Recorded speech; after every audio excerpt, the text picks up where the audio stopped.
Genesis 12:9. And Abram journeyed, going on still towards the south.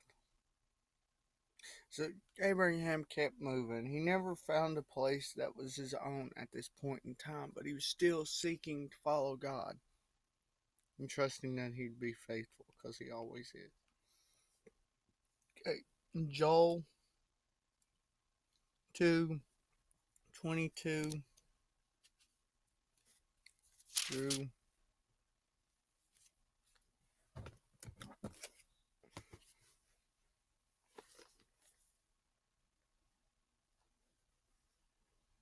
24.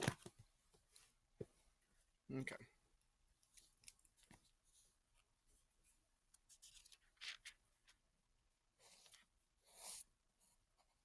Joel 2:22 through 24.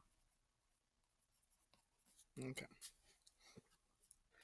Be not afraid, you beasts of the field. Do not fear is a very common message from the Lord, but to the beasts of the field isn't. It's a point made to us.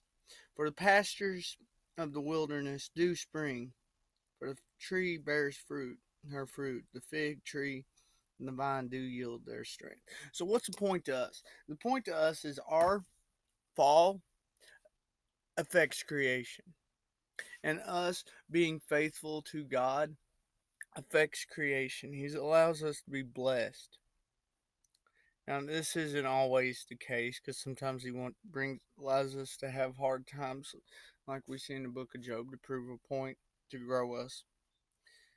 But ultimately, He wants us to be blessed, and sometimes that comes through suffering, but oftentimes it don't. Does this mean He wants us to be prosperous? Not necessarily, but He wants us to be taken care of. So this shows that they were going to get to a place back to where they needed to be. Be glad then, children of Zion, which it refers to Jerusalem, and rejoice in the Lord your God, for he has given you the former rain moderately, and will cause you to come down for you the rain and the former rain and the latter rain in the first month. So God was going to allow it to rain. Now it says the moderately, which meant God wasn't going to bring a flood. God wasn't going to cause a flood to happen. God was just going to send rain as they needed it, but a little bit more to make up for what they lost, type thing.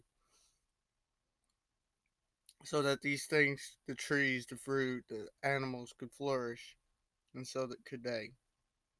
We need to rejoice in the Lord for everything we have, but we have a tendency as people to rejoice during the good times, which we should, but we should also rejoice Him in the bad times, in the tough times. And the floors shall be full of wheat, and the fats shall overflow with wine and oil, which means they're getting more than what they need. They're not just getting by.